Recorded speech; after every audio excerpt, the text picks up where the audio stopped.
This podcast is brought to you by My First Million. My First Million is one of my favorite podcasts, and you should check it out because you'll learn about technology, the future, where the world is going from two people who have sold businesses, and it's one of my favorites. I recommend it to friends all the time, and I think you'll enjoy it too. Search My First Million wherever you listen on YouTube, Spotify, and enjoy that podcast.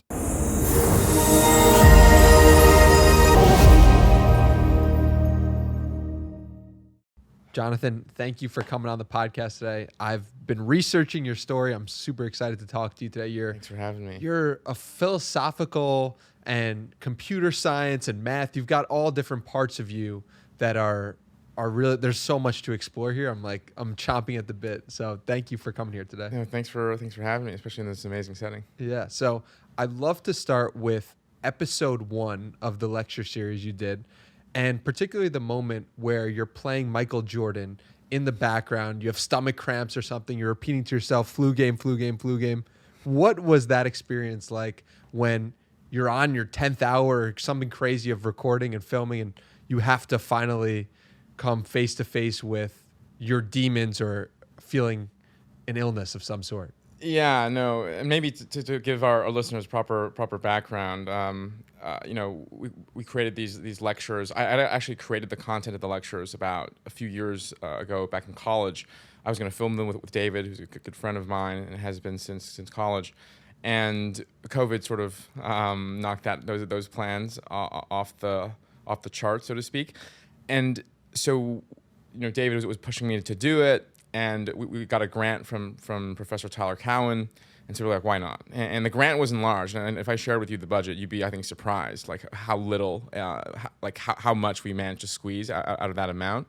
So, which means that we had to rent the most awesome like boutique hotel we could find in Austin, because Austin, keep Austin weird, it's a very modern place. We wanted to find a really classical aesthetic, and it wasn't easy, and it was surely as hell wasn't cheap. And so we found that, and we can only rent it for like 3 days. Now we had 7 lectures planned, and each of these lectures were like an hour and a half, an hour 40, hour 10. So it's 10 hours of lectures, and that's like the end product. But each of these took like 2x, 3x time to film. So it took like 3-4 hours, and so that's like 30 hours spread over 3 days. It was like literally 10 hours of lecturing, and I didn't realize. So I didn't know, right? I didn't know that, right? Because I didn't know how long it was going to take. There's so many repeats and refilms, and so we get there. The first day set up, we stay until like midnight essentially. I go to bed. I wake up at 5. I can't go back to sleep. I was just way too excited. And then I just start filming at like 7, 8. And then we go all the way until like 11 p.m. again. And we do this for 2 nights. And I'm just so exhausted and stressed. And I just had really bad pre-existing like stomach problems, like nothing serious, but just a lot of cramps. And so in last night or the night before the last shoot, I just got these terrible cramps. And I just couldn't sleep for like most of the night. And I was like, damn, like if I don't film this, if I don't finish the rest like 10 hours, like I'm gonna have to go back to Professor Cowen again to ask for more money. And then so I don't know where I pulled it out of me, but I actually put on my Jordan sneakers, like the flu game. I think it was the 6 or the 12. I can't remember, but I know I had them. And I just watched his like Game 6 real highlights over and over again. I mean, I come from a big sports background. And this also speaks partially to Girard and mimetic theory as well, right? The importance of models and the people that influence you. And so this is going to be a funny story. I asked David, so we lived together. And we were driving to the hotel. I asked him to take the bumpy road, so it would help me pass gas. So I farted a lot in his car, which I was really happy about, just for that case. But it also helped with the cramping, and so it was a great way to start the podcast, by the way. And so yeah, I don't know how I managed to pull that off, but those were some of the most stressful days of my life. Like, yeah. Wow. Well, thank God for the bumpy roads. But exactly, yeah. But you mentioned David a couple of times. I want to set the scene for people. Who is David Perell, and how did you get to know him? Yeah, so David is a good friend of mine. I think he was 24, and I was about 19, 20 when we met. We were introduced to another really good friend of mine, Jeremy, and he started hosting reading groups back in New York. This was when I was still going to school here in the city, and David was hosting reading groups, and so we just naturally became friends. There were like philosophy reading groups, and David, some of our listeners probably know, he hosts a writing school called the Rite of Passage, and he basically teaches people how to write and communicate your ideas online. And I think there's really two parts of his school.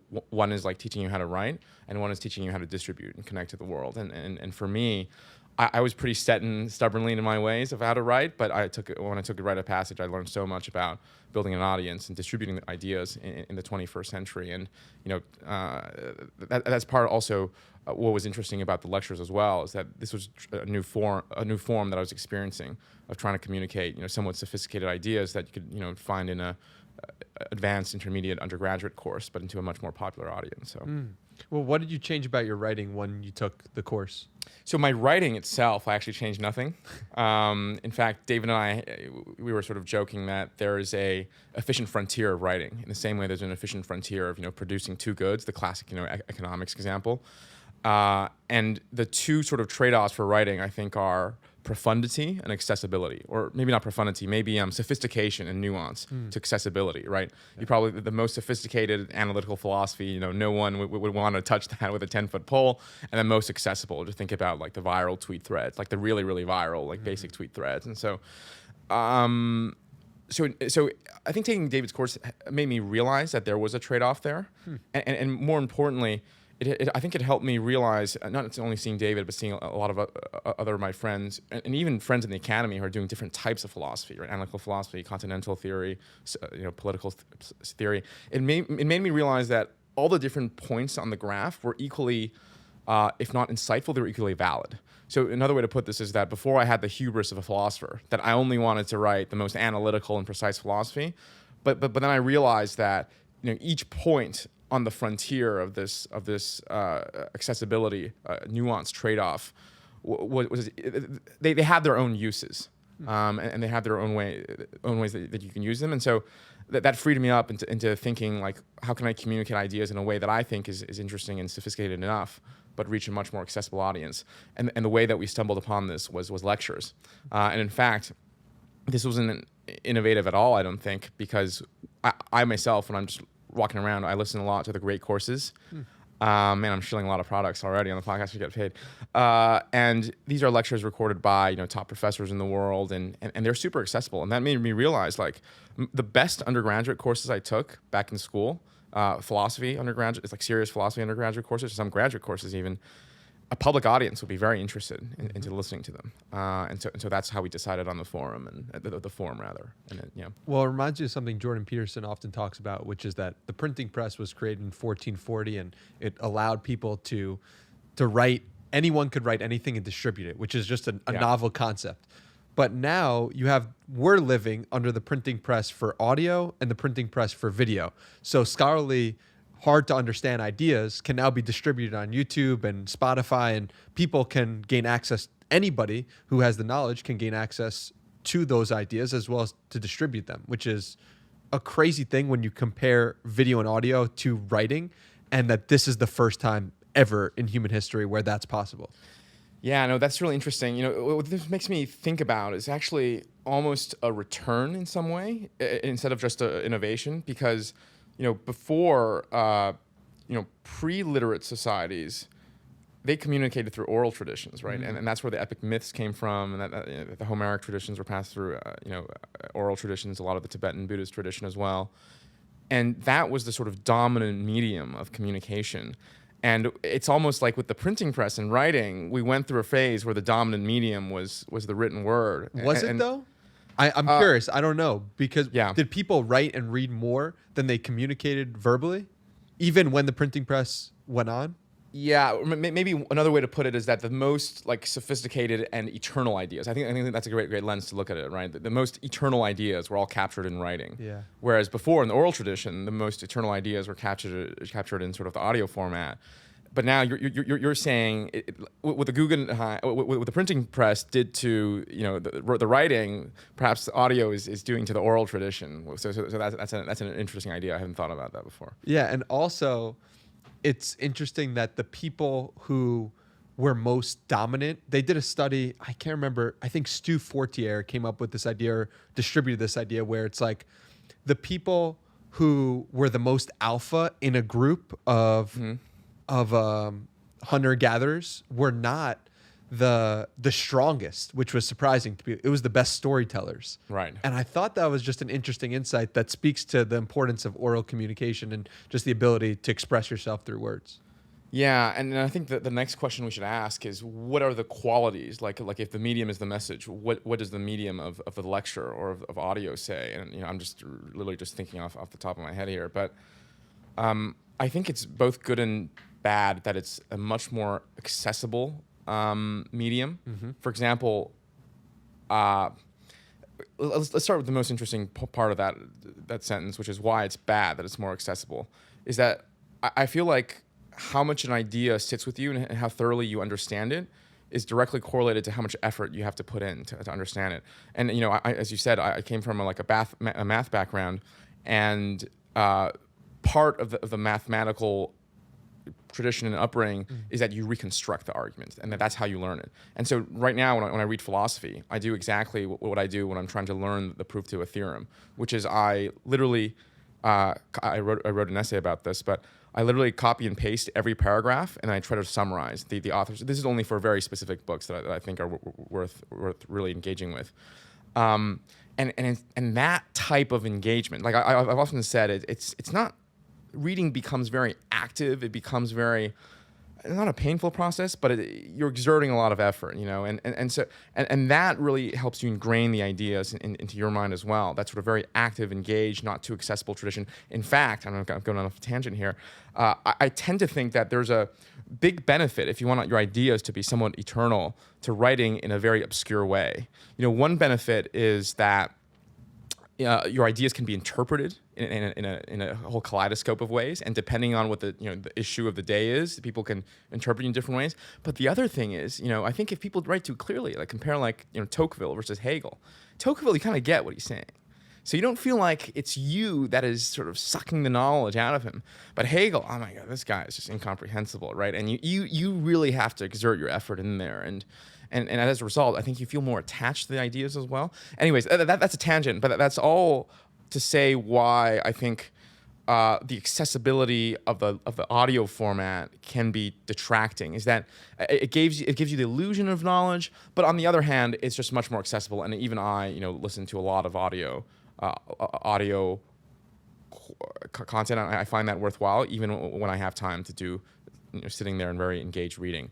Although I tend to only do the audio for books or authors that I already know, or to do it as a first slice, because you can't really get into a deep idea through audio, I think, for that reason. Yeah, I think part of the reason why your series has been so impactful to me, or why the first lecture that I've listened to is so impactful, is because you spent a long time going through the ideas and writing about them. And I think that gives a level of credibility to the lecture and to, it seems like a podcast, but it makes it more profound because you've spent a lot of time with it. Yeah, thanks. Yeah. So I want to talk about the ideas you discussed, at least in the first lecture. Please. And there's a lot, and it's exciting stuff. And I also I want to set the scene for your study of Girard with your history studying Buddhism as well. So you spent some time as a Buddhist monk, or at least studying. Yeah, I went to a monastery. You went to a monastery. Yeah. How long did you practice at a monastery, and what did you learn? Yeah, so I definitely don't want to exaggerate how ingrained I was in that tradition. So it was like a study abroad program. Gotcha. So it was a summer program by the Rangyang Yishi. That's another sponsorship right there. I'm on 3 already. And I'm really gonna sell them quite hard, because they have a summer introduction to Buddhism course, and what they do is Rangyang Yishi Institute is a partnership between a Nyingma monastery, a Tibetan monastery in Nepal, with I think it's Kathmandu University. So out of that institution, they actually give PhD and master's programs. And what was nice about that summer program is that you have even the classes, half of them are taught by Tibetan monks, translated, but by a Western professor, and half of them are taught by just a regular Western class. And so it's a really authentic but gentle introduction to what Buddhism, quote unquote, really is, and why I want to emphasize that is, the historically. The Buddhism that you and I are first exposed to, certainly the Buddhism that I was first exposed to in the West, some people have jokingly called it Protestant Buddhism. And the reason is because it was a Buddhism actually manufactured for Europeans. That most of the Buddhists, or a lot of the Buddhism you get today in the West, was from colonialized nations wanting to market their religion as a replacement for Christianity. So during that era, Christianity was already being threatened by science, and so Buddhism, coming from a fresh slate on the European market, so to speak, wanted to depict itself as, in some sense, compatible with modern intuitions of reason and science and even liberty and its modern political values. And this is why, certain parts of sutras that were just completely obscure for like 2,000 years, like, the Buddha saying, don't ask me, reason for yourself, they were all given like very little interpretive significance in the Eastern traditions, are just given the greatest weight and be like, hey, see, the Buddha said this, like this is totally a practice of reason. When you get there, you realize that is very, very far from the story. It very much, at least in its shape, takes on the form of a religion. People are doing 1,000, or I can't remember what it is, 100,000 preliminaries. And in terms of what I learned there, I didn't really go there out of a sort of theoretical curiosity, but a very deep, like, existential necessity. And the reason, I think, is, I grew up in math, sports, and in this really hustler culture, striving, wanting for more, and at a certain point, that was just no longer working for me, and it was actively working against me, because I think Marcus Aurelius said this, like, when we say we want to be ambitious, what we really want is we want to be motivated by other people's opinions of us, or something like that. I'm going to butcher this. And so what I didn't realize, this whole like Gary Vaynerchuk hustler culture, the subtext that was implanted in me by subscribing to it was to care a lot about social prestige and recognition and pride and glory, and Buddhism was the counterbalance of that. It tried to, very simply resolve the ego, and so I went there out of a deep sort of existential necessity that I thought that was the only thing that could save me. And so, in terms of what I learned, it's really hard to put into words, but I've always been kind of the really ambitious, hustle, striving person, and Buddhism was really the first step into an alternative worldview that I didn't even know could exist, or even if I did exist, I easily dismissed before. But now I think there's a lot of legitimacy to this idea of retreat and meditation, and yeah. What happened to me was I was raised in New York, which is very similar to the hustle culture of the world. And what I did was I moved for a year to San Diego, started studying yoga, started to learn how to meditate, all this. And I realized that they were having the hustler New York mentality as well as the take a breath San Diego mentality comes to a great place. You're able to come to the middle. And I'm curious if it was similar to you. It wasn't, but I think it won't be for an interesting reason. So one way to frame our discussions in terms of very long sort of intellectual tradition and debate is the tensions between the active and the contemplative life. Buddhism, yoga, and reading, representing the contemplative, and hustling, making money, and representing the active life. Yeah. And my probably very unpopular and uncommon intuition is that these two lives are just fundamentally incompatible. And that is why right now, when I'm trying to build a company, I've been building a fintech startup with we can talk about that a bit later on, I do not meditate at all. Like, I just find that to be going directly against my motivation and all that. And, partly it's because I think company building and commerce industry for me is not that interesting in and of itself. And so without those egoistic drives, there's very little that sort of, not very little, I find it quite interesting, but there's not that much motivating me there. And I actually had a conversation with a friend, actually, and maybe this is where you're at, where he says, the more I meditate, the more I enjoy commerce. And I'm like the opposite. I'm like, the more I meditate, the more I just want to go in the woods and like read. And we figured out why. It's because he actually had a desire for the activity of commerce in and of itself. People are really rare, by the way. Everyone tells you that they like working. Very few people actually do. But I really do believe this guy.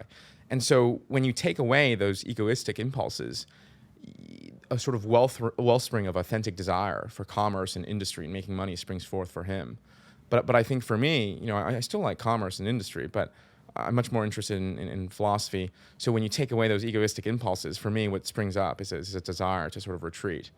And this actually ties into some of the ideas that we discussed in the first lecture, as you probably know, which is that Girard interprets humans as being motivated by two species of desires. One is physical desires, right, the desire for the activity in itself, and the other is metaphysical desire, what the activity says about me, right? And the examples I gave there is, you can have sex out of a physical desire, and that would be for intimacy or the pleasure, or you can have sex because of what it says about you. And that's a real psychology, right? People are out there to prove certain things. They're not out there to experience things. And what they want really from the one-night stand or the friends with benefit is what having a sex with a certain person says about them, right? And the same applies in all the different domains of human endeavor, or so Girard thinks. And job and commerce is one of them. And so that's why for me, there's actually quite a bit of tension between these two practices. I would say that one person I feel like is doing it really well, contemplatively and striving, is David Perell. He's, in one sense, outside looking in, is like he's contemplating ideas, he's writing about it in his newsletters, he's reading a lot, and he's also making money in rite of passage. So what do you think of that? I don't know. We'll have to get David here and have him defend himself. But perhaps that's a potentially right reading. I don't know. Yeah. And so when you think about those two things being tensions for each other, how do you think your future self is going to look at what you're doing in commerce right now? Because from studying you and studying your ideas, it seems like you will get into philosophy at some point in the future after you've made money. Like, you're gonna spend a lot more time on that. And so, how is that future version of yourself going to look at you today, do you believe? Yeah, no, that's a good question. And maybe another way to ask it is why I'm doing commerce then, why I'm in an industry. And when I was 21, I was just graduating, and I wanted to do three things in this descending order. I wanted to be a philosophy PhD, I wanted to be a Buddhist monk, and finally, I thought I might be interested in building a company or industry. Then I met a gentleman by the name of Joe Lonsdale, who sort of convinced me, both with the exact opportunity we're working on, but also with just how he sees the world, that there's a lot to be gained in the active life. And so one way to answer that question is that it's a matter of staging and staging one's life. And I think there are periods of life that are just much more suited to do certain types of activities than others. I think contemplation. Your brain might get too old when you're 60 or 70, but I'm pretty sure I'll be a better philosopher when I'm 35 than when I'm 25. Now I have more life experiences. In fact, Plato actually in the Republic says that the young should not study philosophy until they're 30. And his advice for the philosopher king, if you look at how he wants to train the philosopher kings, is sort of in and out, in and out, and in and out. And so for me, that was a large part of it. But another was actually being pulled to industry. Another part of it is, I think, being pushed away from contemplation. The joke that I tell my friends is, I like contemplation too much to make out of it a career. And when I was looking at grad students and even professors from the top schools, there was something, I don't know, maybe this is, I don't know if it's resentment or what do you want to call it, but there was something off about it. Like, I felt like what made my engagement with philosophy so freeing and enjoyable, and keep in mind, both Girard and Buddhism are not the most serious and certainly not the highest growth paths you should be taking if you're interested in philosophy. And so the only reason that I could engage with them so freely was because I had an identity already set up in the world. That I was already somewhat tracked in tech, and I was comfortable that even if I did nothing for the last 2 years of college, I would still be able to come out and have at least a decent paying job. And, another way to look at what I'm trying to do now is developing both the material and then also the social recognitive resources to be in the academy, but not of the academy, if and when I do decide to go back. Like, I think my relationship with philosophy will be so fraught if my entire livelihood, and where I am, all my friends are determined by it. And then suddenly, it will not just be for philosophy itself, that I'm motivated. And there's all these things, and I've got to publish, and it just sounds like a chore, and yeah. So another way to. The question is, like, if you, like, ceteris paribus, enjoy philosophy more than commerce, why are you doing commerce? I think that it's important to do certain things in different stages in life, even if you don't see the reasons immediately right now. The company we're building, I think, is going to be a generational financial company. I think I'm going to be financially free from this, and I think I'm going to be able to gain a sort of a societal recognition that's going to enable me to engage with the academy in a bit more of a freeing way, if and when I do go back. And I haven't been proven wrong. I do enjoy my day-to-day and building with the team that we have. So it's been really exciting. Yeah, you also, for industry and for what you're building on, it's also have the best domain name I've ever seen, longterm.com. Yeah. How did you get longterm.com? You get lucky with these domains. You get lucky with these domains. Yeah. But I wanted to understand from your perspective where you get the time to look into philosophical ideas, because it seems like you get a lot of joy from that inherently, and you've certainly said that in the past. At what points during the day or week do you devote to philosophical study? Yeah, so I'm very ruthless with my time, and there's startup life. You're working like 6 and often on first year it was like just 7 days a week, right, nonstop, always on. And even when you're not on, you're on. Right? And you're when thinking did you about start? This. And, we started the company 2020, mid 2020. It was officially incorporated sort of late 2020. So it's about 2 years or so now. And right now I'm working 6 days a week, but that you have one more day, and then you have evenings, and then you have mornings. You have very, very early mornings, right? And so that's basically the entirety of my life. Like, I just work, and then I have reading groups, and I just try to read philosophy. And it's odd because I don't have the time or the mindset right now to, I think, start new authors or new ideas. It just takes too much time. It requires too much of your effort. So for me, it's mostly just keeping the amber of philosophy alive. Yeah. like just. Yeah. And but also further developing some of the initial interests that I developed in my undergrad, mostly around recognition theory and German idealism. And so, yeah. What's recognition theory? Yeah, so recognition theory, I don't know how the stars aligned on this one, but the problem I told you about caring too much about what people think and prestige, and really, I think probably one of the biggest things that people are really concerned with, and I self-diagnosed that probably my freshman year, sophomore year, and then all I cared about was to understand, or all I cared about was trying to not care about what other people thought about me. And so there's these books right now, it's like Subtle Art of Not Giving a Fuck, right? And that's what they're trying to, don't care about what people think about you. And it turns out that Columbia, where I went to school, is the global headquarters of recognition theory.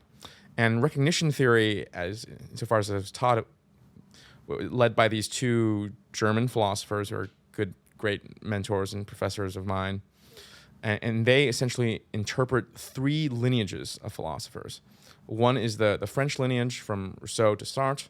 One is the German lineage, mostly around Hegel. And one is the Scottish tradition of moral philosophy with Hume and Smith. And so and they identify in all 3 of these authors as an elevation of a part of human nature that they think is being overlooked by modernity, and that's the social spirited part of our soul. And you know, I don't even want to try to summarize it, but it's something like, you know, let me put it this way.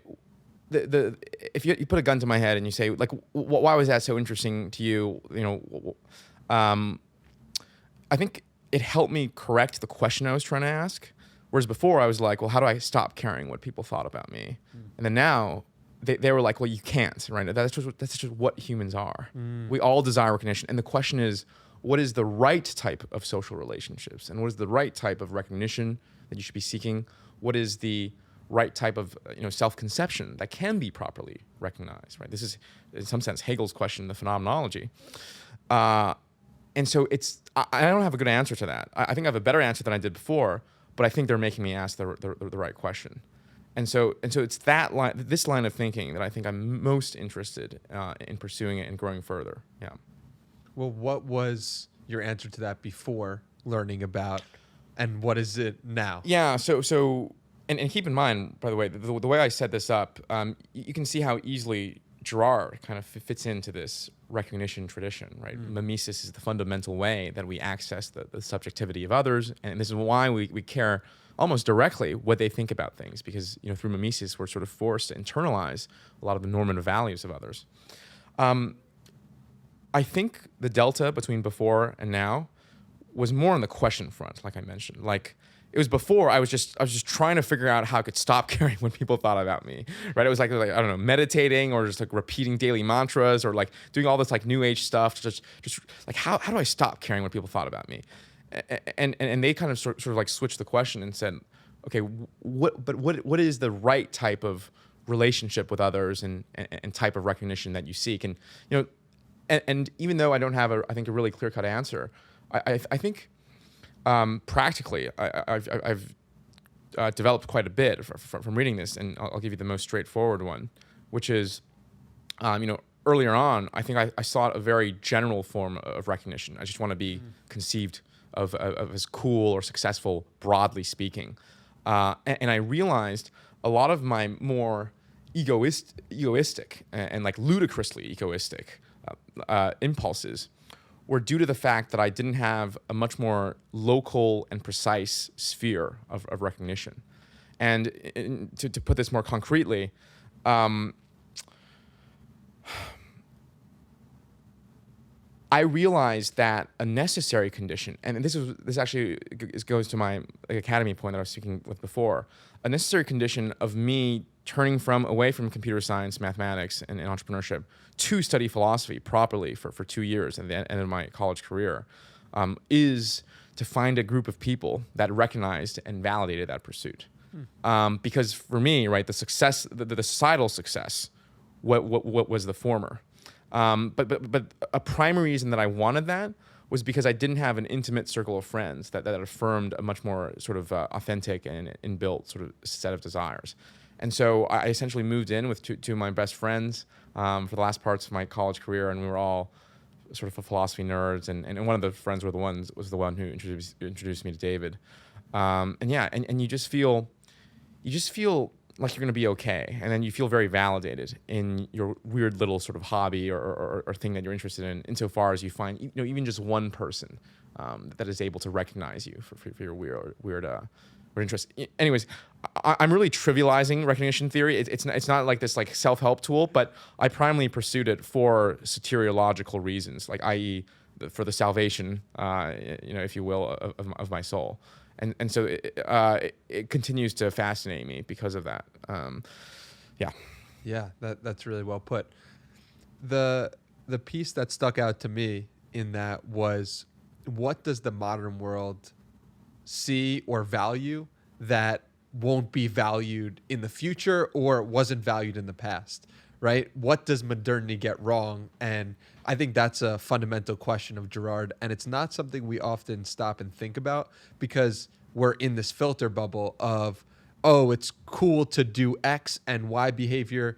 And you saw this during COVID, and you saw this, you know, this happens all the time when culture changes. It's like there's a acceptable behavior of what people can and can't say. Yeah. Why I think podcasting is such an important medium is because it gives more people a voice. But to bring us back, what does modernity get wrong from your estimation? Wow, this is I'm gonna lecture 6 talks about this sense of the triumph of modernity. And I'll give you Girard's answer, right? Because I think I'm still too young to have my own opinions, and I really do mean that seriously. Like, I can't make political decisions. Like, I just don't know. I haven't read enough. I haven't thought enough about these things. So I'll give you Girard's answer if that's okay. Yeah. But on that point, not to take us down a different rabbit hole, why do people believe that age is connected to the acceptance of their ideas? There are some 18-year-olds who have been through more in life than some 50-year-olds, and there are some 50-year-olds who are experiencing life as an 18-year-old. Right. So that's a good point. I wasn't saying that the mere fact that I was 24 means that I shouldn't hold any opinions. It's that I just haven't given enough time to think a lot about these important topics yet. Fair. And this is... Yeah, and this is kind of like the intellectual tradition that I was brought up in, which is the interpretive tradition, that some people spend the entirety of their careers trying to figure out like the most charitable way of reading Hegel or Rousseau or Nietzsche. And so even everything I shared with in the lectures, like I find all of them directionally interesting and some to be correct, but most of Girard's ideas I probably disagree with. Obviously, the most important one being Christianity, and we can talk about that. But let me answer you the modernity thing first. Yes. Girard's answer for what modernity gets wrong is that modernity, the perversions of modernity all come from hypocrisy. That is, the pathologies of modernity come from us having the right ideals, but not being able to live up to them or acting directly against them in the name of them. So let me give you an example. The example that Girard gives is about protecting victims. So Girard has this theory about that what brings peace in real turmoil is singling out an innocent victim, blaming all of society's problems on them, and then sacrificing them. Either expelling them or in many instances killing them. And what brings peace in this instance is catharsis. And Girard thinks that modernity, because of the Christian revelation, Christ was the ultimate victim, of course, gained an intuition that this is a tendency that all humans have. And so we've tried to correct against it. And you see this everywhere, right? Like, this is, I think, behind the right sort of protest of the sort of victim-obsessed culture. But even in movies, like everyone's rooting for the little guy, and that's not like a standard human intuition, by the way. I think in pagan societies they'd be like, of course I'm rooting for Zeus, like of course I'm rooting for the powerful. This intuition to root for the little guy, to root for the victim, is not a standard, I think, human intuition. And another great example here is like what this is one that Girard gives, is prestige between nations a lot of the times is like how much you can help other nations, right? And it's still grandiose and it's still sort of narcissistic, but the domain that you have to compete on is like helping developing nations or something like that. And Girard thinks that all of this corrective force is because of Christianity, that it helps us realize that human societies have a natural tendency to persecute victims. Now, where society goes wrong, Girard thinks, is we sort of only learn the shell of that lesson, but not its deeper core. Or to put it another way, we haven't really renounced the persecution of victims. Simply, what has switched is who we think it's acceptable to persecute. Every sort of canonical victim in Western society today is off the table for persecution. Women, minorities, queer, people with disabilities, right? It's completely unacceptable to persecute them.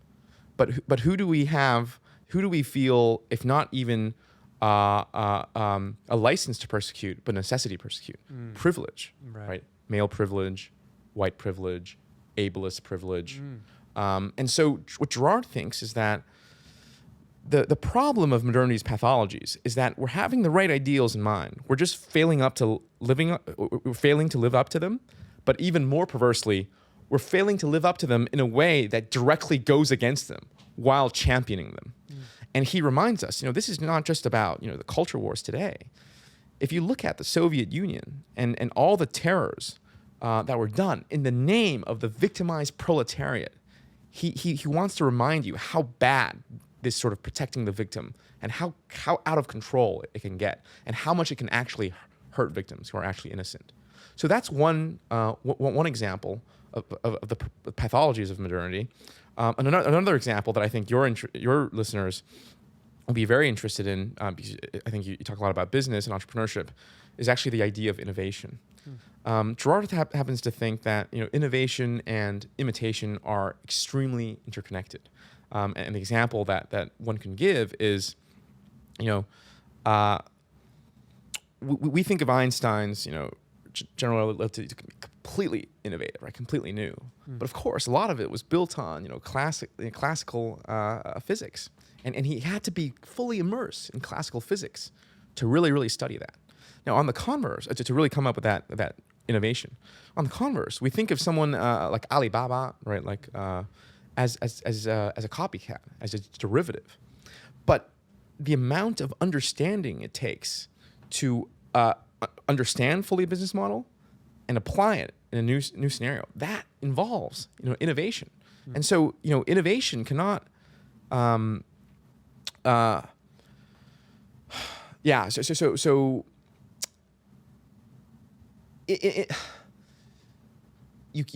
Girard's point is that you can't innovate out of a vacuum. And I think what his claim of modernity's hypocrisy here is going to be that we are conforming to innovation. That what we're really doing when we're saying we're being innovative is we're conforming and are aligning ourselves to the ideas that appear innovative in the time, which are actually extremely derivative. And so in business, this is going to be AI or blockchain, NFT, right? How many people are sort of adding on to their startup, which have nothing to do with that or should have nothing to do with that, just because that's what's considered innovative. So we're conforming to an idea of contrarianism. And this applies to a lot of the work that I'm doing right now. I try to be as less innovative as possible. Like I try to not innovate. Like all I'm trying to do is to understand what has been done before, why it has worked, and whether we should keep it, and only if absolutely necessary, do something new. Yeah. I really don't like innovation. I want to do what's been done before, understand what's been done, and then make it better.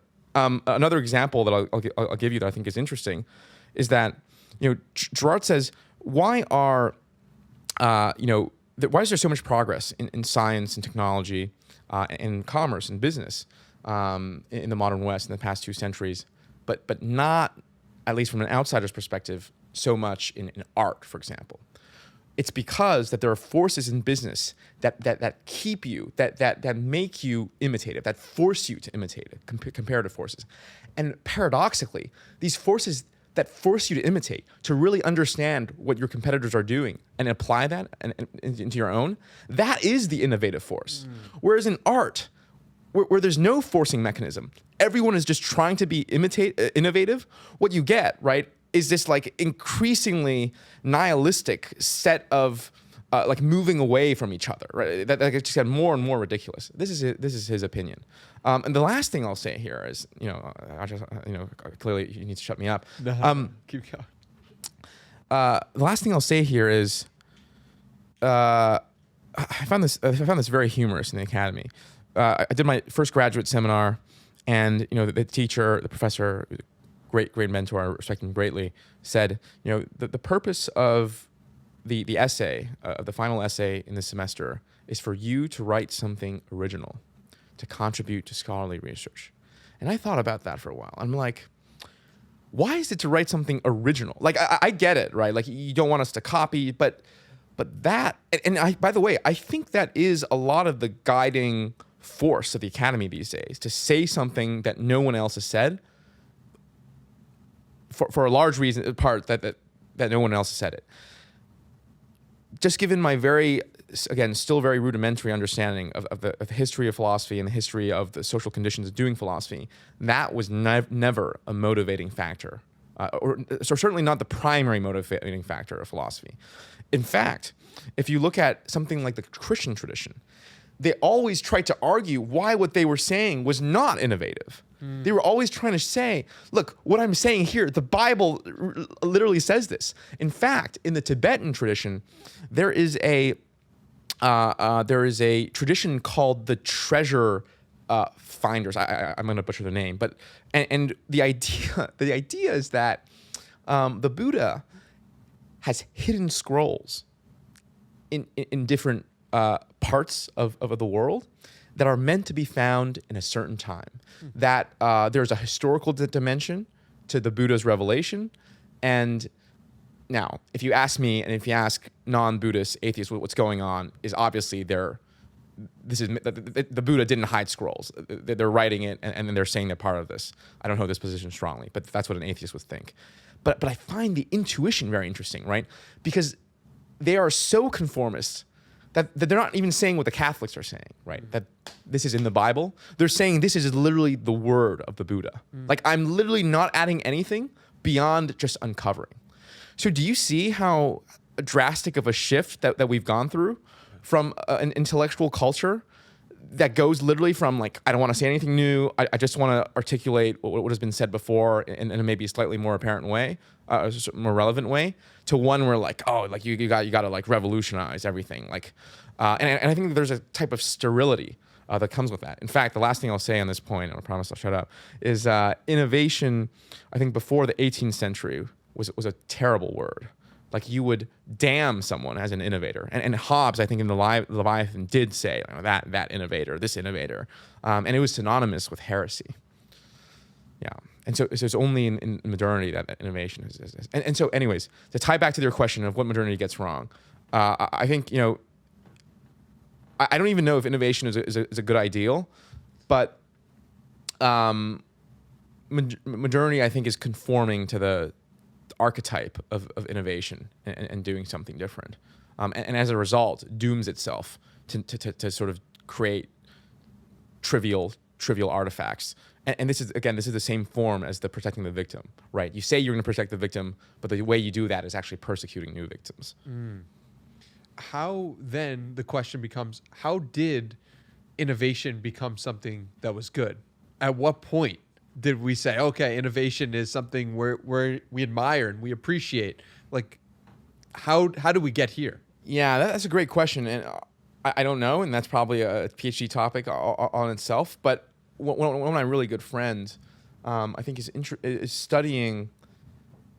This is my guess, right? Gun to my head. Mm-hmm. One of my good friends is studying the change of society's belief.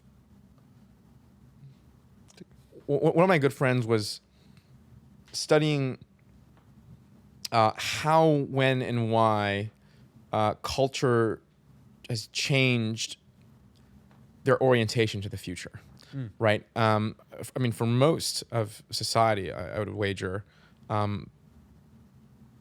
it operated on a very different eschatology that we have now. What is eschatology? Eschatology is the study of the end of the world, or the study of the trajectory of history. We'll get there. We'll get there, yeah. And we'll get there in both senses of the word. And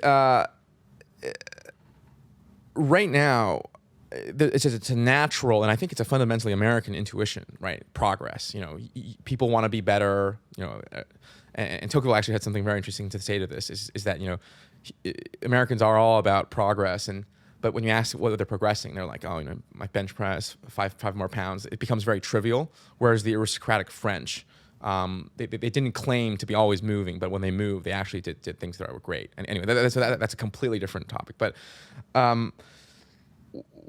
one thing, you know, if you look at society today, where most of us are thinking, and this maybe has changed in the past like 10 years, but I think for the past century, or maybe the 2 or 3 centuries, the future is going to get better, right? Yes. And we have this intuition that through technology, through science, that, you know, humanity is just going to go up. That I think was probably the uncommon sort of way to view history. You know, and the best counterexamples would be the Confucians, right? 恢复周礼. They want to bring back the rituals of the Zhou, and they think that there's a decline. You can kind of read Christianity this way, right? Coming from the Eden and descending into.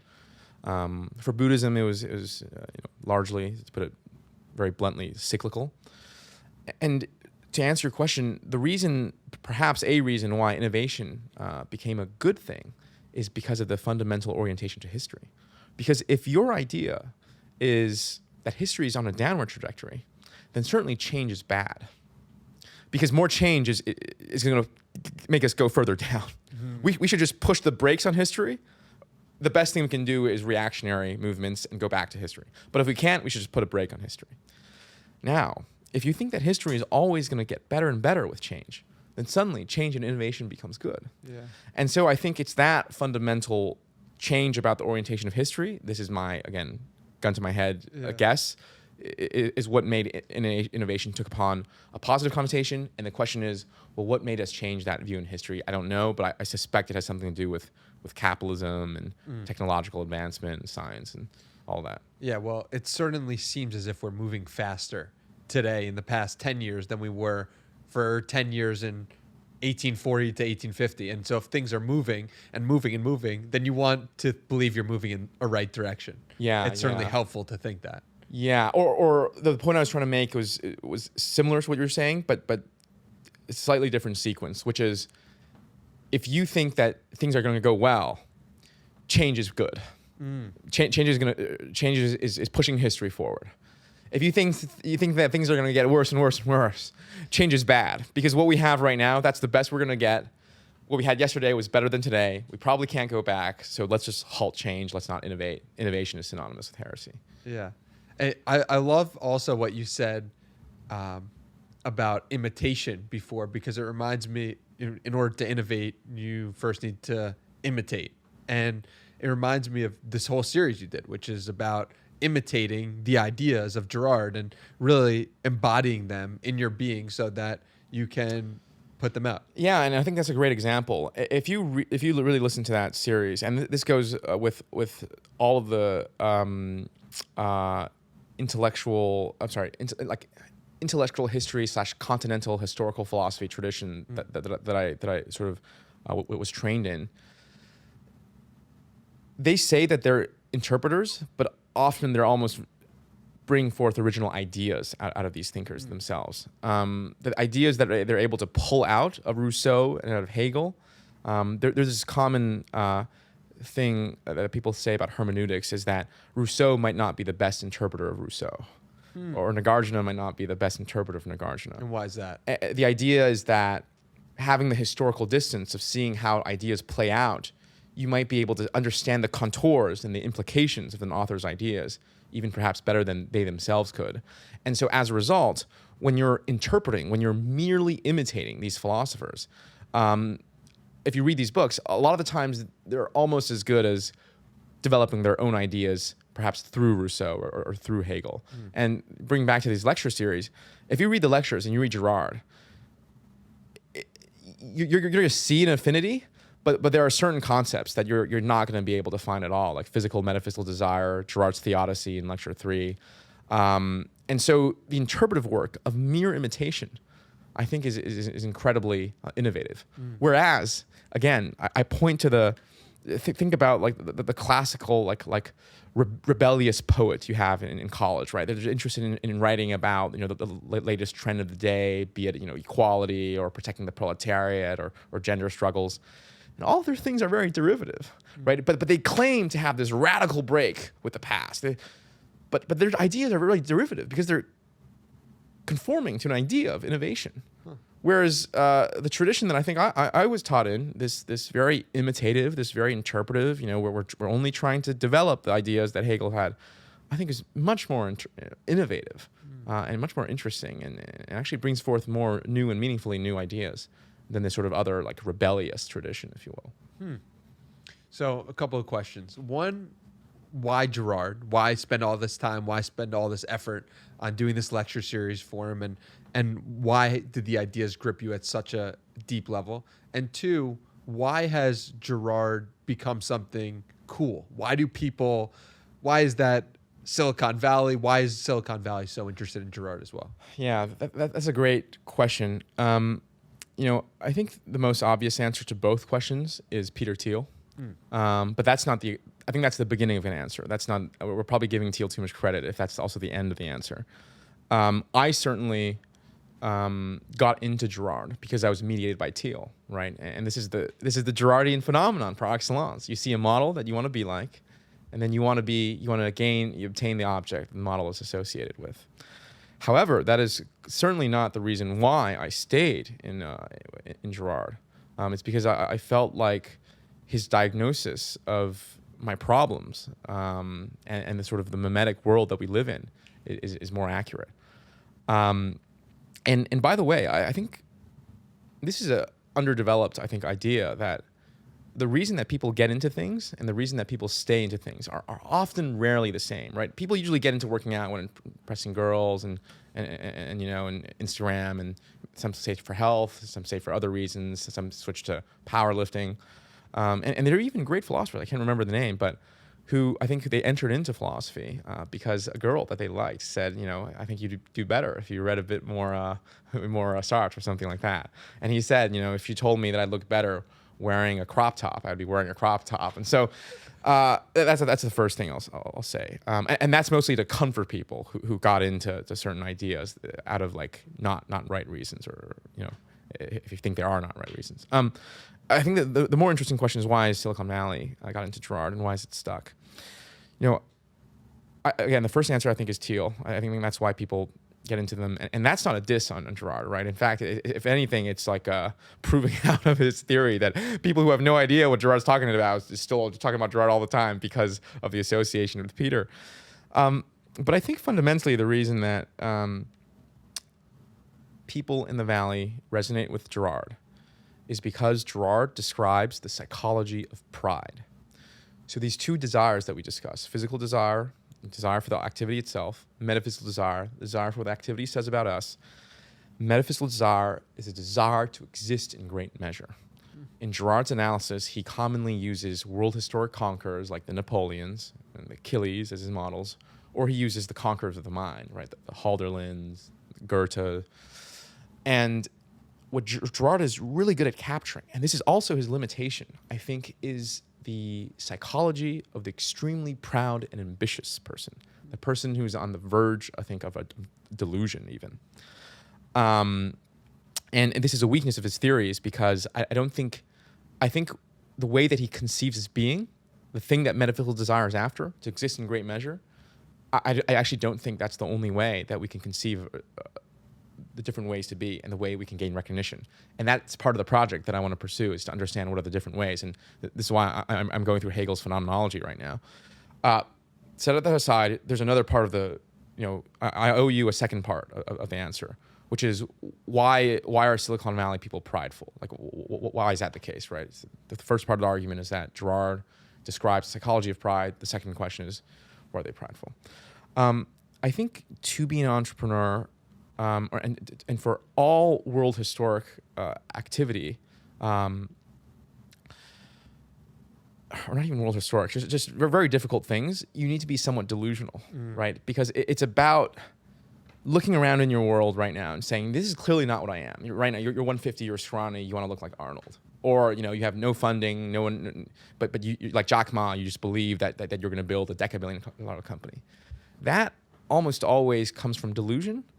And that delusion is almost always sustained by pride and a sort of narcissism. And this is Girard's view, of course. And now, obviously, that's not to say that delusion and pride are necessary conditions for worldly success. But I think in many ways they are, they're not sufficient conditions, but I think in many ways they are sort of necessary conditions. Mm-hmm. And even in philosophy, the people who've really revolutionized the field. I'm thinking about Adorno or Nietzsche. These guys were egomaniacs. They were just nuts. Nietzsche thinking that he's going to complete philosophy in some way, and Hegel and borderline delusional, thinking that he's in some sense bringing forth God with his work. I was going to say one more thing. Oh, this also is why I think there's a tension between action and contemplation. Mm-hmm. If contemplation is about seeking truth, action, I think you need to maintain sorts of delusions. And so there's actually another activity that I think is very incompatible to contemplation. That's working out. Because for me, working out is all about being motivated by a future ideal you want to strive towards, and exaggerating that. But so I hope that answers your question. That I think that Yeah, this is something that I've thought a lot about, that the people we admire most in our society are sometimes and often the most broken. Not always, but if you look at somebody like Tiger Woods and you say, wow, like, this is an amazing golfer, he's incredible, I can't believe he achieved these feats. If you look at his personal life, you see what brokenness led to that truth and reality coming to be. Yeah, or even Elon getting bullied, right? Right. And so how do we reconcile this, that the people we look up to the most are often the most broken people? Yeah, and I think Kanye had it best when he said the people highest up have the lowest self-esteem, or something like that, right? And first of all, I don't think that's the necessary path. In fact, my bet is that that's not the necessary path. And I think there's another arena of success that comes from just doing what you love. But that path I think you need to let go your desire for success itself. Like, you just got to focus on what you love, and then if success comes, great. Success doesn't come, you're still fine with it. I think that's a potential path. And you do see philosophers like this, who's I think it was Spinoza who was like this, who just renounced the world. He got professorships he didn't want to take. He was just interested in doing the thing, man.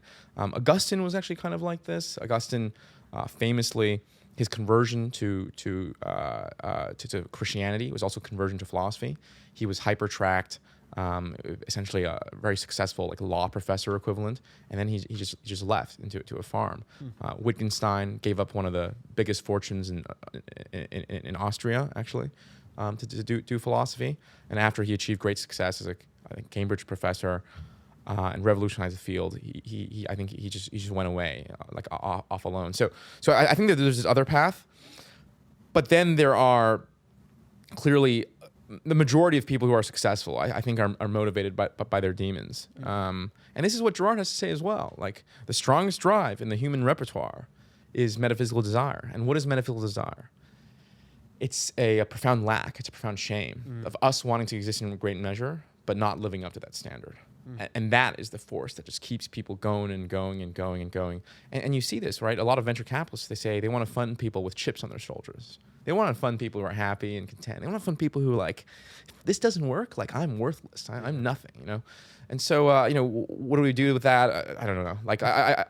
Okay, let me put it this way. I think as a society, it's much harder to figure out what we do with that, because it seems like that there's a trade-off there. If we want everyone to be happy, there's probably not going to be a lot of production, innovation, progress. Is that true, or is that a fallacy? I don't know. Yeah. This is also one of the things I'm most interested in studying, which is the idea of a theodicy. What are the origins of evil, right? And this is, in fact, by the way, this is sort of Rousseau's answer in the Second Discourse. He's trying to figure out what the origins of inequality are, and he, long story short, attributed to a drive called amour propre, which is essentially the concern for the self-esteem and so it's this very relativistic drive that pushes. I think he said something like, all of our great philosophers are great industrialists, but also our criminals and sort of the modern equivalent of the school shooter today. They're all motivated by this drive. And so, from a societal perspective, I think it's very, very difficult what we ought to do. Do we sort of even if we could, I don't even know if that's possible, but even if we could damper down this drive, do we want to? And in fact, I wrote a manuscript that was discussing the connections between Girard and Buddhism, and this was the problem that was stuck upon the most, which is it seems if we get rid of these drives, if the world truly is motivated by suffering, if the world is truly motivated by metaphysical desire, if we get rid of that, like the world, the fundamental forces that seem to be pushing human society forward is going to break down as well. So from a societal perspective, I think that's the most. I think that one of the really interesting questions for me, and I don't know if I have a good answer. From the individual perspective, I think it's an easy, rational decision to make, but it's a hard one to move to. Like I think, and this is the path that I'm trying to move towards, is to only do things I like just for their own sake, to develop a cognitive community around me that's very local and limited, that I'm sufficiently nourished by, and not care too much, about glory and things like that. But it's very hard to switch to that. Like even if you know that that's the good thing to shift to. Like for me, like I think I've met enough like hyper successful people who are miserable. I'm just like this is not worth it. Yeah. Yeah, that makes sense. Well, one of the things about the world being open is that you can see everyone. And you were talking about this with Jim O'Shaughnessy, which is that the idea of like a Chinese farmer seeing Elon Musk or seeing a Chinese guy his same age who's a billionaire. He's going to look at that and be like, what's wrong with me? And our focus groups have gotten so wide that it creates some level of feeling of like, I'm not enough, because you can see every single person. Whereas when things were in groups of more local, you didn't have that. So is that a challenge of modernity that Girard sees and asks like, what's going on here? Is this a positive thing? The fact that we can see everyone, because we inherently think, oh, it's great that we can see everyone, but there are a lot of challenges that come with that. Yeah, so he does, but not directly in the way that you framed it, but he does. Also, how are we doing on time? We're good. We're good? I got it. Cool. I need to bounce at 6 sharp. But 5:30. Yeah. We're good. I Cool. got my eye on it. Awesome. So Girard does touch upon this question that you say, not in the exact terms of social media, sort of making it available to everyone, but there's two conditions essentially to be mediated by someone, and to be mediated means to be inspired by their desire, or for their desire to contagiously to rub off of you, and to be potentially jealous or envious. One condition is exposure, and the second one is equality. And the first idea is very easy, right? If I'm not exposed to you, you're in that village over there, and I'm like, there's just no way, because I just don't even know what your desires are when you have. And then the equality part is really interesting, and what Girard focused on in modernity. His idea is that, equality, he fundamentally thinks it is an ultimate good, and it's an ultimate good that Christianity brought about. But it has devastating worldly consequences, because he thinks that desires and emotions like envy traffic much more readily among equals. And the simple example that I give people is, if you're a freshman and you see a freshman land a successful internship, you're like, fuck, like, what's going wrong? But if there's some difference between you and them, right? They have a rich father. You're like, oh, they have, I don't know, they're a sophomore, right? Even a slight difference than that. Or for example, right? Like my friends who are, the billionaires that I'm with, I'm not jealous of them at all. They're 40, they're 35, I got time. Yeah, something like that. But the other 24-year-olds running a company, like I'm like, oh, that's a bit too close to comfort. You see what I'm trying to say? Yes. So this fundamental idea that we're all equals, and I think this is, I think it does tend to play out this way. We tell children, or at least many Americans tell children these days, you can be whatever you want, right? Or we want access for all. What is access deserving for one? Access must be for all. Well, Girard thinks that this is ultimately good. He thinks that this is actually part of the catalyst that will bring about apocalypse. That there's fundamentally no more barriers, both spatial temporal barriers, like we talked about in the village and no communication, and now Instagram, we just see everything, but also spiritual barriers. Now we are all the same, and we think that we all deserve what others around us have, which obviously implies that if we don't have what others have, we ought to be envious, or. So yeah, does that answer your question? Absolutely. So let's bridge the gap between how is that leading to the end of the world, and how does Girard see the end of the world coming to be? Yeah.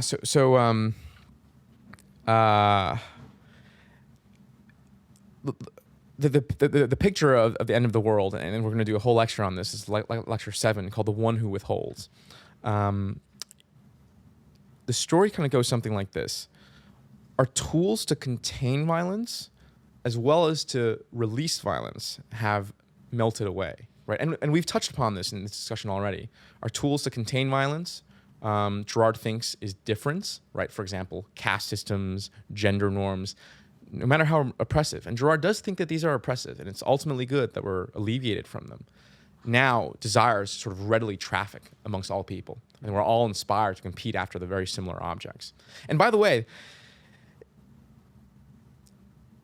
for anyone I think who has traveled significantly,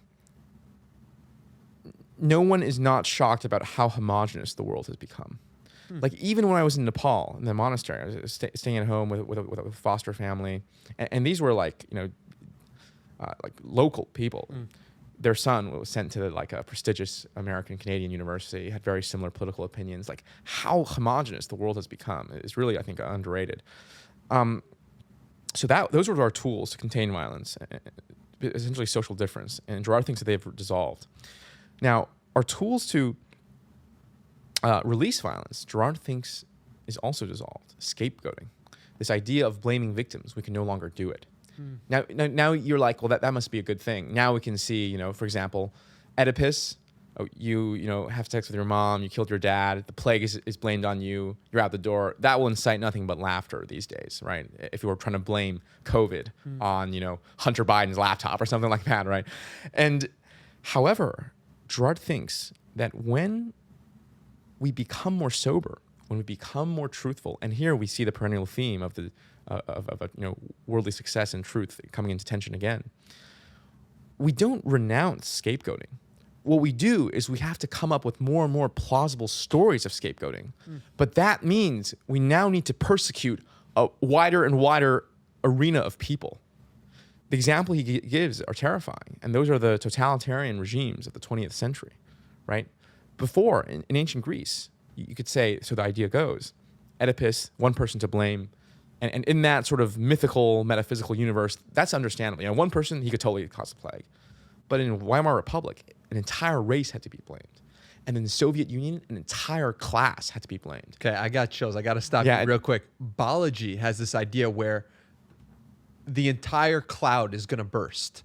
And when the cloud bursts, everyone's text message, Instagram DMs, all of it's going to be public for people to see. And I can't help but think about that comparison. If the entire cloud bursts and everyone can see everything, the entire world gets blamed for everything in some respect in that scenario. Yeah. Maybe we'll come back to that, but let me just continue my story. I think that's an interesting thought. Yeah. And so the idea is, our tools to contain violence, which is creating social difference, now it's seen as oppressive. We can't literally have no social differences. Our tools to resolve the violence that is built up is also gone. Yeah. Right? We can't scapegoat, or even if it's not gone, we don't want to use it because now we have to blame just so many people. Right? An entire race has to be blamed. But right now, it's like the white males, right? Entire sort of racial gender identity has to be blamed for the problems in society. And the question is, why haven't we gone bust yet? And the more interesting question is, like, why has society been the most peaceful it's probably been since ever, since World War II at least? Yeah. And Girard's point is, don't confuse the lack of actuality for violence for the lack of the potential for violence. And why the last lecture is named, the one who withholds, is because that's the meaning of the word katechon. And that's a theological concept, I think only mentioned a few times in the Bible, about the entity or the thing that withholds the apocalypse. The existence of the thing prevents apocalypse from happening. And there's been long intellectual traditions and debates about what that thing actually is. Scholars disagree. And my reading of Girard, and this is not a canonical reading of Girard by any means, is that there are 3 institutions that are the catechons of modernity. It's capitalism, law, and then war. I'll just touch very, very briefly on how all of them sort of prevent apocalypse. Capitalism, and I think we already discussed this, and everything is kind of rounding out in our conversation. It doesn't release violence in the way that the scapegoat mechanism does, but it does channel it, and it channels it productively. What we talked about, right, this desire for glory, like how the highest people have the lowest self-esteem, through their desires, through capitalism, their desires for glory and for social recognition, what would have to been satisfied by raising an army to conquer another nation, or raising a legion to attack and defend Rome from Gaul, is now satisfied by people making products and services for each other. Or creating ICOs. Or creating ICOs, exactly.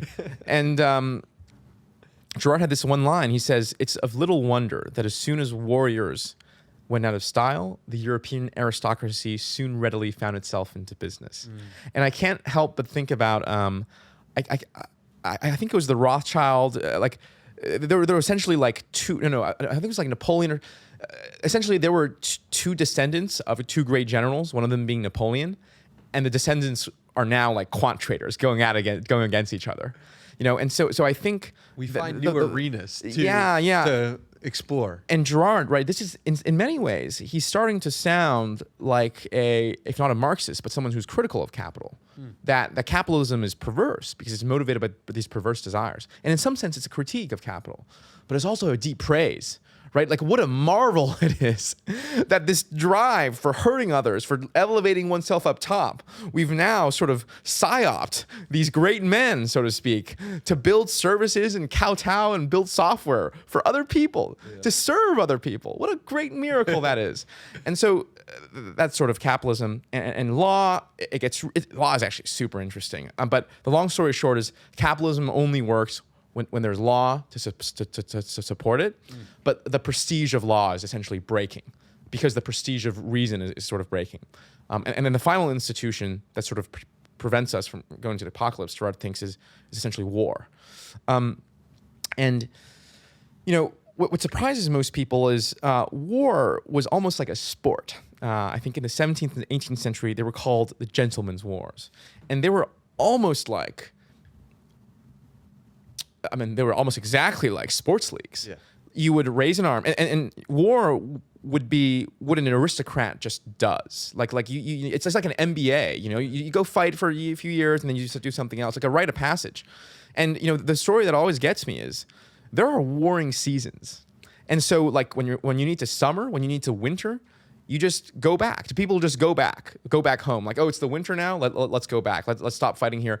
And many times they would go back to their home country through enemy territory, and the enemies would grant them passage. Oh my God! Because it was a stylistic sort of kind of thing. And again, you made it to the All-Star game.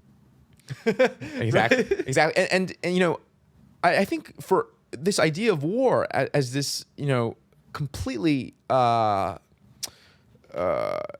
dominating one that we have right now, total war, I think is also an unusual concept in society. For example, in history, in Greece, people would it would be like a rugby match when they were trying to fight over a piece of land. You bring your phalanx, I'll bring my phalanx. We'll jab at each other, and then if I retreat a bit, you're not about killing my entire sort of tribe or my entire sort of clan, but you just take the land, right? So it was very, very much like a rap battle or like a rugby match. And the question is a 1v1. Yeah, precisely. And the question is, what happened to war? Why is war now like just totalitarian, total? And Girard has essentially two answers. One is again the physical, and one is the social, symbolic. The physical is a more easier one. It's nukes. So before war, you had to maneuver in terrain.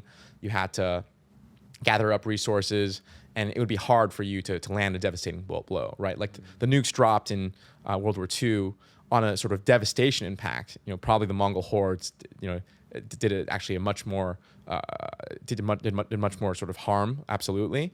And also the firebombing, I think, of Tokyo actually, killed much more people and it resulted in much more damage than the bombs actually.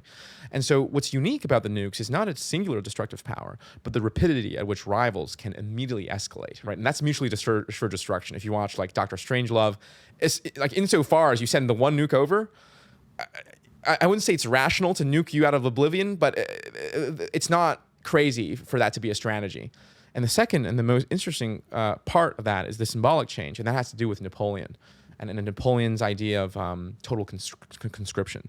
So before Napoleon, a lot of war was fought by aristocrats or local militia conscription, but Napoleon sort of motivated the entire state. There was total conscription, and even when you were not in the front lines, for example, you were an old man or woman, you were expected to contribute to the war effort in some way by like telling war stories, making ammunition, and from that point on, the line between civilian and soldier actually became blurred.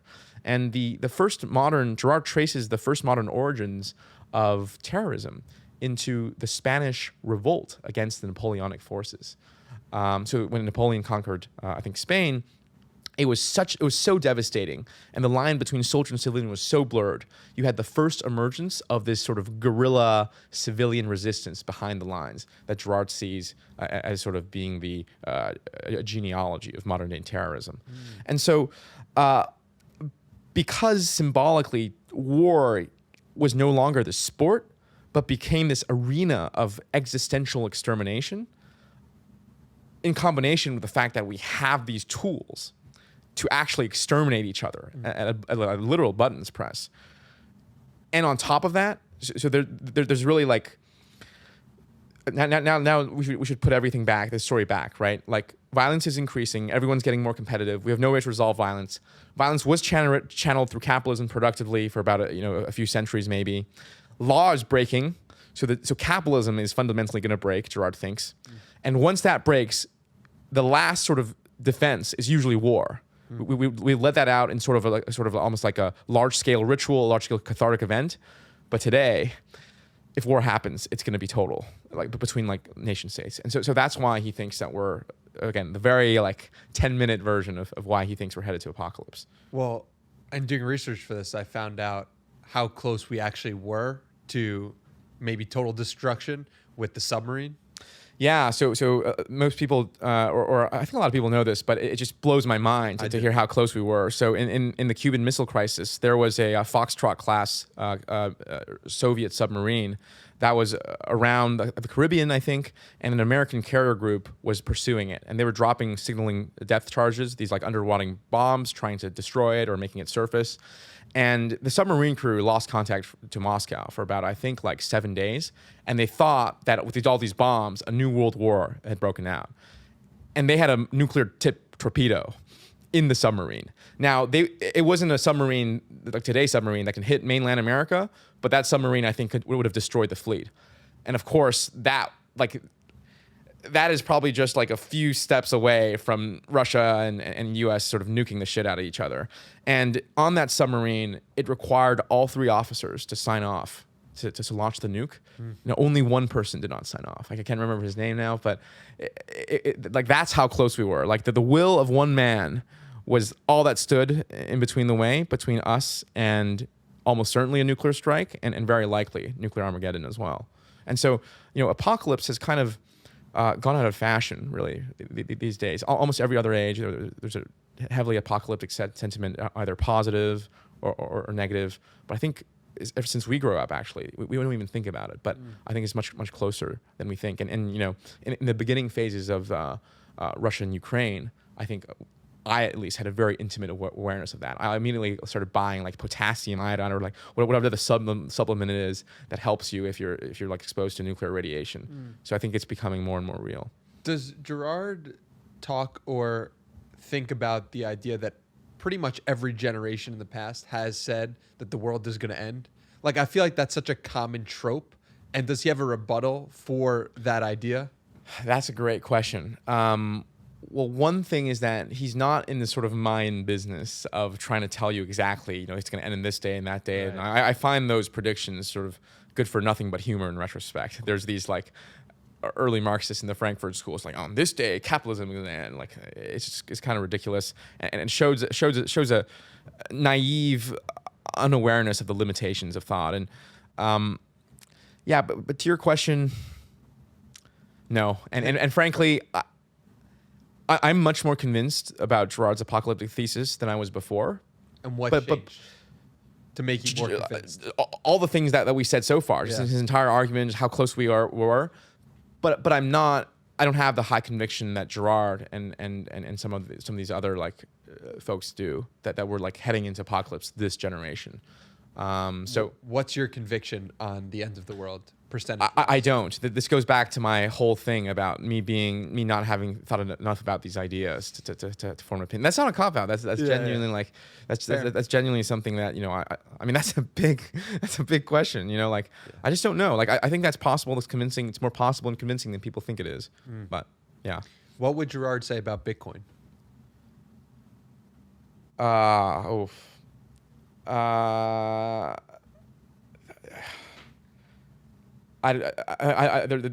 so much to say there. I don't even know where to begin. So I mean that's a whole other podcast, man. Yeah, fair enough. The reason why I asked that is because I was listening to a previous podcast. I think Bitcoin Fixes This, where you drew with Jimmy, where you drew a great connection between Satoshi and Jesus, and he drew that connection. Let me be clear. But by the end of it, you were saying, "Wow, like I didn't see this before." Yeah, no, I thought it was interesting that you know, part of what Girard, sorry, easy mistake to make if you read Girard as much as I do, that Girard thinks is very notable about Christ is, in these precise words, he withdrew in the very moment he could dominate. And the idea is that when Christ, I'm sorry, when Christ came back to life, I'm very tired. When Christ came back to life, he did come back on the earth, right? And at that moment, he could dominate. Why? He just shows up to the Romans, shows up to the Jews, and like, you tried to kill me, I'm literally back. Yes. But at that very moment, he withdrew. And Girard thinks that withdrawal is also what we must imitate. So his prescription, very unsatisfying, is to imitate the contemporary of Hegel and Schelling, Hölderlin, this 19th century German poet who literally went into a tower for the last 40 years of his life and completely withdrew from society. And that, Girard thinks, is the only possible normative solution. And so Girard thinks very heavily of... Girard thinks that withdrawal is a very important part of Christ, and why he's very different from, say, the Greek gods, who remain very close and proximate to society. And the only thing that I was playing around with in that conversation with Jimmy is that, you know, Satoshi also seems to withdraw, and especially in a moment where he could very well dominate, right? Because you know, if you could prove that you're Satoshi now, you'd be like the most popular, influential, one of the richest people in the world. But yeah, he withdrew. Yeah, it's an interesting thing to think about. I have some tweets here I want to discuss of yours, which were interesting to me, and I feel like I didn't know before, but yeah, let's get into them real quick. Also, how are we doing on time? We're doing good. 5:15, we're good. 5:15, right? Yeah, I got you. Oh, it's 5:15. Great. We can go on for a I got you. Great. I got you. Just let me know when we're at 5:50. Yeah. 5:30, we're good. Cool. No, I would like to stay at the 5:50 if there's more content. I only booked till 5:30. Gotcha. So Hitler was a vegetarian out of concern for animal welfare, a fact he was proud to repeatedly advertise over dinner parties. What's this tweet about? I was mind blown at this idea. I mean, it's just a factual statement. I was listening to great courses. This great courses is the sort of lecture series that I really admire and modeled a lot of what we were trying to do after. I can't remember the professor, but I was just listening to 2 days ago on this whole history of the Third Reich of sort of Hitler's empire, and he just mentioned that. He mentioned that you know, Hitler was a vegetarian, and Hitler was he was a vegetarian out of moral reasons, for the concern of animal welfare. He often told people in his dinner parties that, you know, look how cruel they are. He would bring pictures often of of animals suffering, and keep in mind, like, that was his political rhetoric as well. You know, we are not a war-loving people. We want equality. We want peace. We want agency of the German people. And the point there that I was trying to emphasize is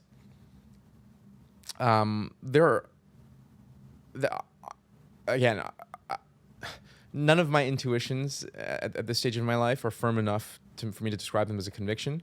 So this is just an intuition at this point that I'm just very suspicious of anyone who's out there just advertising their sort of moral high ground, no matter what they are advertising. Because I think many times if you do have that sort of moral character, you don't feel a need to advertise it that much, right? Yeah. So that's what that fact blew my mind as much as it did yours, and that's why I tweeted it. Yeah, it reminded me like of climate change almost, and people just professing and being really interested in climate change. I don't know why that was the first thought, because it seems as if it's a religion almost. Yeah. So I think it was Schmidt who said that progressives love humanity in order to hate humans. Oof. And I think what he meant by that is, in many ways, when we are championing these causes for social good, and not just causes, these apocalyptic causes, these like, universal apocalyptic causes, animal welfare, climate change. I think Schmidt and Girard, I think, would agree with this, identifies a lot of the motivation to fly those banners is not a cause, it's not a concern for those causes themselves, but in order to have like a higher moral ground to stand over others. Now, that's not saying that animal welfare or climate change is suspect, but saying that people who sort of laud it or promote it, I think are somewhat suspicious, to say the very least. And I mean, in my own life, the kindest people are often also the quietest, and they're just. And one more thing I was going to say to this. A good example on this might be your friend being the investment banker, your investment banker acquaintance. Exactly. That's exactly what I was going to say. So the story that I told in the lecture was an acquaintance in college, and he was a economic progressive. And every time I'd meet him, sophomore year, like, Johnathan, like, the tax, the rich are getting away with this. Like, think about how bad that the poor are treated. And I was like, wow, this is a great guy. He's so charitable. Like, I wish I could be as compassionate as he was. And then he confessed to me. I can't believe he confessed to me this. He's like, yeah, I'm a progressive, not because I love the poor, but I hate the rich. Wow. And he was a sort of middle class upbringing guy. He grew up in an upper middle class household, and he was always made to feel that he didn't have any money. And so his moral stance was a way to gain victory, a moral victory, over other people. And it turns out he's now an investment banker. And it's because he never had a problem with money at all. The fact that he hated it so much was because he wanted it so much, but couldn't get it. And this is Nietzsche's fundamental idea of sort of resentment. And I'm not completely innocent of this. I think after I dropped out to do a company that failed and went back to school, I think I was very resentful about people who were successful in industry. And I think a lot of the reason why I did such a sharp right turn into Buddhism and philosophy was like, oh, look at me. I have this grasp on this eternal idea, and all you have is your measly $100 million company. And so I think part of the reason why I'm so suspicious is because I was really guilty of this type of psychology. Same thing with mimetic theory, by the way. I think the only reason that it appealed to me so much was because I was really guilty of everything that Girard said that you shouldn't do. It's fascinating. Speaking of mimetic theory, maybe, or related, this was just an interesting fact, which is in both Chinese and English, the word for chicken also refers to penises. What grand cross-civilizational insight into human nature lies hidden in this puzzle? That was just a joke. that was just a joke. Was that real or no? Yeah, that's real. Yeah. Wow. Yeah. But that's just so random and so crazy. Well, I don't know. Maybe it's the shape of the head, that like the rooster's head, or I don't know. And I think someone commented that the Spanish word is also the same or something no like way. that. Yeah. Wow, fascinating. Learn something new every day. Another tweet. you saw a poster that said "Games for Change," and the question is, why does everything in society need to be a part of a grand moral arc? Why can't games just be for fun? It is something we've seen recently, where the idea being that everything has to be significant at a grand stage. Yeah, and I think this is probably a sign, or again, everything I've said today is just me I'm literally armchair philosophizing. I think perhaps it's a sign of society in deep trouble. Because the same reason, remember how we discussed you're only after glory if the activity itself doesn't motivate you? Perhaps it's a sign that people's lives, like in the every lived experience of it, is so hollow that they feel like they need to grasp on to a sort of moral arc, right? This was Hegel's, for example, a description of how Christianity gained so much popularity, was that it appealed to the slave class, that the slaves in Rome didn't have a good life in this world, and then they were promised with this grand moral arc. And this also ties, and I think it becomes really scary when all things in society have to be tied to a grand moral arc. Games for change, even your investments now have taken on upon a moral force with ESG, right? Even your purchases are you're recyclable, not recyclable.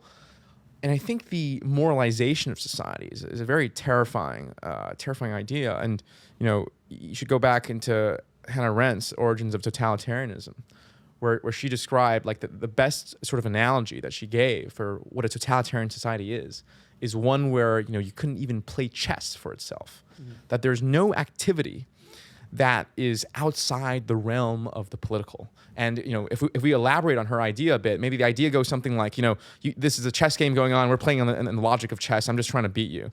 But then, certainly my line is organized in a way that's reminiscent of Russia versus Germany, and we're in Soviet Union. And I actually can't make this move because making this move would have a political implication that, no, I'm sorry. So she was describing the situation in Nazi Germany. And I think it was Himmler said something like, the ideal sort of Nazi man would be one who couldn't even play chess for its own sake, or something like that. I butchered that quote. But well, it's like if the king takes the queen, it's like, well, that's an example of the patriarchy. Yeah, exactly, precisely. That would be a moral equivalent today. And so it becomes very dangerous, and that's a very bad sign that I think society is being caught up in these moral arcs. Well, one thing that I've talked to David about, I think via email, is that the idea that everyone has a political opinion about every issue, and a new political opinion or something will come up today that people won't care about tomorrow, or it won't be at the forefront of their mind. And what does that mean, and what does that say? Where for 1 week it was like Ukraine, we're all with Ukraine. The next week it's like abortion, and it's like everyone is casting judgments about specific people based on them posting or not posting specific things. It's like, at what point can you just exist as a human being without having a perspective on everything that happens in society? Yeah, and I think a very odd phenomenon that was very apparent to me and my foreign eye was how much America and democracies in general, but America in particular, wanted its people to have opinions. The most sort of craziest examples and the hilarious examples I can think of this is people asking beauty pageants, what should we do with the Iraq war? What should we do with how should we control inflation? Right? These are literal questions you ask beauty. And I'm like, what? I mean, I don't know about the inflation thing, but definitely the Iraq war. They would ask crazy geopolitical questions at the end of the beauty pageant. Yeah. And I'm like, these are questions that experts can dedicate their entire lives to and have not come close to. And you're expecting your average citizenry to take a stance on these things, and there's something great about it, right? Because you're empowered to investigate these questions. Where in another society you might not be, but there's also something just fundamentally humorous and just laughable about people taking an opinion on these things. This is why, again, this is a recurring theme in this podcast. I really don't have any ideas that I hold strongly now that I think are convictions. I feel like I need to do so much more work and live life much more to really take a stance. And yet, people who are 18, 19, their belief in these ideas are I think are clearly disproportionate to how much work they've actually done about to validate them. Yeah, I think that's a beautiful place to come to a close, because your insights are basically these are the perspectives that I've studied.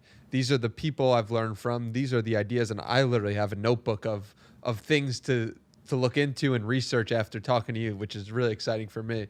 But you're basically saying, look, I don't know, so I study, I learn, I build, and I try my best to figure out these ideas so that I can become a more knowledgeable citizen, or I can just find more joy in my day-to-day. And it's a really refreshing take and perspective.